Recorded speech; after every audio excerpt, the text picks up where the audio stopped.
வணக்கம். நீங்கள் இணைந்திருப்பது சிலோன் தமிழின் பிரதான செய்திகளுடன். விரிவான செய்திகளுக்கு செல்வதற்கு முன் முதலில் தலைப்புச் செய்திகள். ஹம்பாந்தோட்டை துறைமுகத்திற்கு கொண்டுவரப்பட்ட 1500 வாகனங்கள், அதி உயர் பாதுகாப்பின் கீழ் கொண்டு செல்லப்பட்டுள்ள ஹெராயின், அண்டியில் வீசி எறியப்பட்ட 600 தொன் குப்பைகள், சிரமத்தில் சுத்திகரிப்பு தொழிலாளர்கள், இந்தியாவிடம் எதிர்ப்பை வெளியிட்ட இலங்கை, நாளுக்கு நாள் அதிகரித்து செல்லும் தேர்தல் முறைகேடு முறைப்பாடுகள். இனி தொடர்பான விரிவான செய்திகள். ஹம்பாந்தோட்டை துறைமுகத்திற்கு கொண்டுவரப்பட்ட 1500 வாகனங்கள், பயன்படுத்தப்பட்ட 1560 வாகனங்கள் ஹம்பாந்தோட்டை சர்வதேச துறைமுகத்திற்கு எடுத்து வரப்பட்டுள்ளதாக தகவல்கள் தெரிவிக்கப்படுகின்றன. இது இலங்கையில் இறக்குமதி தடை நீக்கப்பட்ட பின்னர் துறைமுகத்திற்கு வந்த முதல் வாகன கப்பலாகும். இந்த கப்பலில் 4 உயர் மற்றும் கனரக வாகன அலகுகள் இருந்துள்ளன.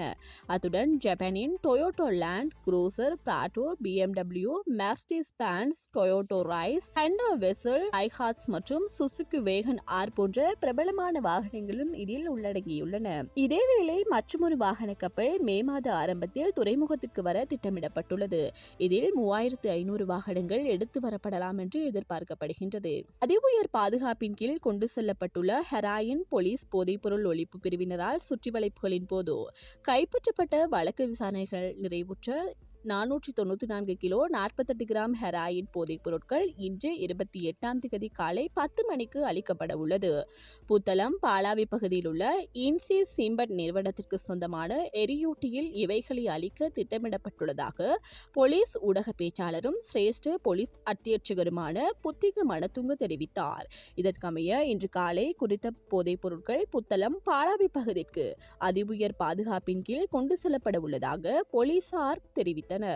இலங்கை கடற்படை மற்றும் போலீஸ் போதைப்பொருள் ஒழிப்பு பிரிவினர் இணைந்து 2025 12ஆம் மாதம் 15ஆம் தேதியன்று நடத்திய சோதனையின் போது 6 வெளிநாட்டவர்களிடமிருந்து மேற்படி போதைப் பொருளில் ஒரு பகுதியான 250 கிலோ 996 கிராம் ஹெராயின் கைப்பற்றப்பட்டது. 2022 4ஆம் மாதம் 19ஆம் தேதியன்று இலங்கை கடற்படை மற்றும் போலீஸ் போதைப்பொருள் ஒழிப்பு பிரிவினர் இணைந்து முன்னெடுத்த சுற்றிவளைப்பு நடவடிக்கையின் போது 7 வெளிநாட்டு சந்தேக நபர்களிடமிருந்து ஏனைய பகுதியான 243 கிலோ 52 கிராம் ஹெராயின் கைப்பற்றப்பட்டதாக தெரிவிக்கப்படுகின்றது.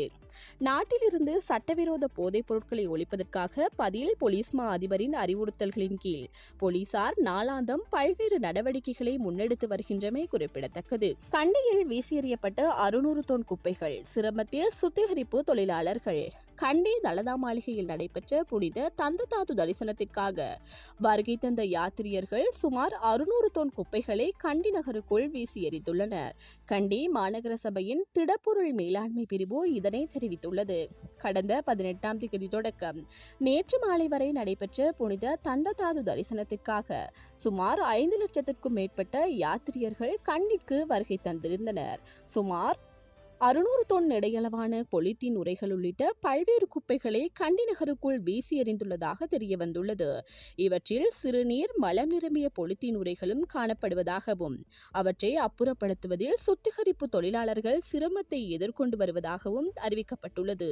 இந்தியாவிடம் எதிர்ப்பை வெளியிட்ட இலங்கை, இலங்கைக்கும் இந்தியாவிற்கும் இடையில் பாலம் அமைப்பதற்கு எதிர்ப்பை வெளியிட்டதாக வெளிவிவகார அமைச்சர் விஜித ஹெரஸ் தெரிவித்துள்ளார். இரு நாடுகளுக்கும் இடையில் பாலம் அமைப்பது தொடர்பில் இந்தியா செய்த பரிந்துரையை நிராகரித்ததாக அமைச்சர் ஹேரஸ் தெரிவித்துள்ளார். மேலும் மன்னாருக்கும் திருகோணமலைக்கும் இடையிலான அதிவேக நெடுஞ்சாலை நிர்மாணத்திற்கும் எதிர்ப்பை வெளியிட்டதாக தெரிவித்துள்ளார். கடந்த கால அரசாங்கங்கள் இந்த திட்டங்களுக்கு இணங்கியிருந்த போதிலும் தமது அரசாங்கம் இந்த யோசனைகளை நிராகரித்து விட்டதாக தெரிவித்துள்ளார். இலங்கைக்கும் இந்தியாவுக்கும் இடையில் பாலம் அமைப்பது மற்றும் திருகோணமலை மன்னார் அதிவேக நெடுஞ்சாலை என்பவற்றினால் நாடு பிளவுபடக்கூடிய நிலைமை ஏற்படக்கூடும் என அவர் சுட்டிக்காட்டியுள்ளார். எனினும் திருகோணமலை சக்திவள திட்டத்திற்கு அனுமதி வழங்கியுள்ளதாக தெரிவித்துள்ளார். இரு நாடுகளுக்கும் இடையில் அரசியல் பொருளாதார நிலைமைகள் சமமானதாக காணப்பட்டால் பாலம் அமைப்பதில் பிரச்சினை கிடையாது என அவர் தெரிவித்துள்ளார். மலேசியாவிற்கும் சிங்கப்பூருக்கும் இடையில் பாலம் அமைத்த போது இரு நாடுகளுக்கும் இடையிலான பொருளாதார நிலை சமமானதாக காணப்பட்டது என அவர் சுட்டிக்காட்டியுள்ளார். நாளுக்கு நாள் அதிகரித்து செல்லும் தேர்தல் முறைகேடு முறைப்பாடுகள், எதிர்வரும் உள்ளூராட்சி மன்ற தேர்தல் சட்டமீறல்கள் தொடர்பான முறைகேடுகள் நாளுக்கு நாள் அதிகரித்து செல்வதாக போலீசார் தெரிவித்துள்ளனர்.